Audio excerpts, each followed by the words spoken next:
Maalam na pagbati Pilipinas, Senate Flix, Senate Circus. Ito na ang naging tawag ng publiko sa nangyayaring gulo sa Senado.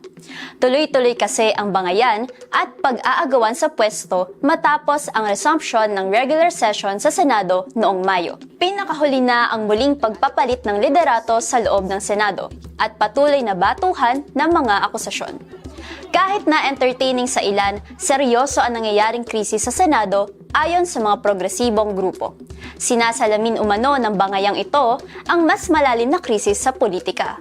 Walang duda, lahat ay nakatingin sa 2028.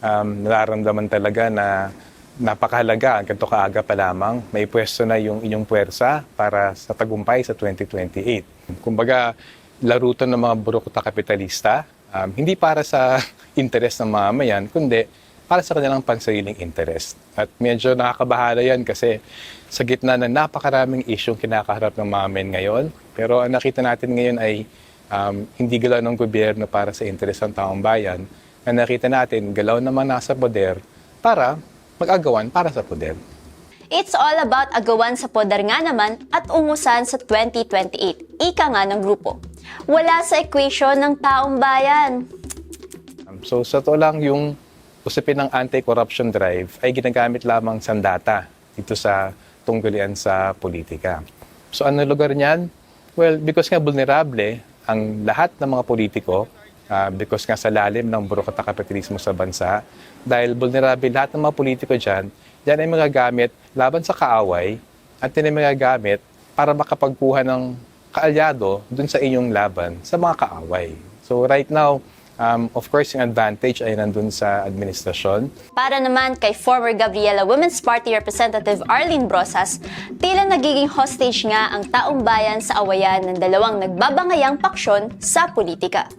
Ito ay interes lang at labanan at ribalan ng two ruling factions, which is the Marcos and the Dutertes. Dagdag niya, malinaw na ang gusto ng taong bayan ang mapanagot ang parehong kampo ng mga Marcos at Duterte at maisauli ang perang ninakaw sa publiko. In fact, hindi ligtas sa mga pang-aatake ang iba pang mambabatas sa labas ng Senado na nananawagan ng pagpapanagot sa mga sangkot sa korupsyon. Kabilang dito ang Makabayan Bloc at si Representative Brosas mismo. Yung mga listahan, pag tiningnan mo, ay yun yung mga talagang humihingi ng transparency and accountability sa Duterte administration dati. And even humihiling ng Sara Duterte trial. Speaking of taong bayan, kinumusta man lang ba ng mga senador natin kung ano ang lagay nila?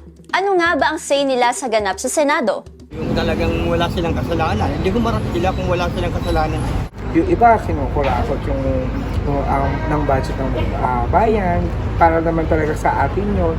Ang nangyayari sila nangihina. So, yun. Medyo hurt ako kasi, syempre, kasama din ako sa mamayang Pilipino na manggagawa. Dami-dami ng problema dito sa Pilipinas ay yan yung palaging inuuna nila, yung pang sariling interest ba. Paliwanag ng Ibon, hindi dapat hayaan ng publiko na maging protektor ang Senado ng mga sangkot sa korupsyon o maging hadlang sa impeachment. Sa halip, patuloy nitong papanagutin ang mga Marcos at Duterte sa korupsyon at sa buong korap na sistema. Sa amin ang pangunahing tungkulin ng taong bayan talaga ay huwag magpagamit. Sobrang halaga na hindi tayo magpapagamit dito sa tunggalian ng magkaribal na paksyon. Ang pinakamahalaga sa atin, malino yung balangkas. Para kanino dapat yung gobyerno? Para kanino dapat yung poder ng gobyerno na ginagamit ng ehekutibo, ng mga senador at ng mga nasa kamara? Kung masapol natin na ang pangunahing tungkulin ng taong bayan ay hindi yung magpagamit sa politika, kundi itaguyod ang interes ng taong bayan, dapat tinutulak natin yung fundamental na interes ng taong bayan. Dapat maging kritikal, mapanuri ang taong bayan sa nagaganap ngayon na power struggle. Umaksyon para magkaroon talaga ng pagbabago sa Senado. Huwag tayong matakot na ipaglaban yung karapatan natin. Ang tao!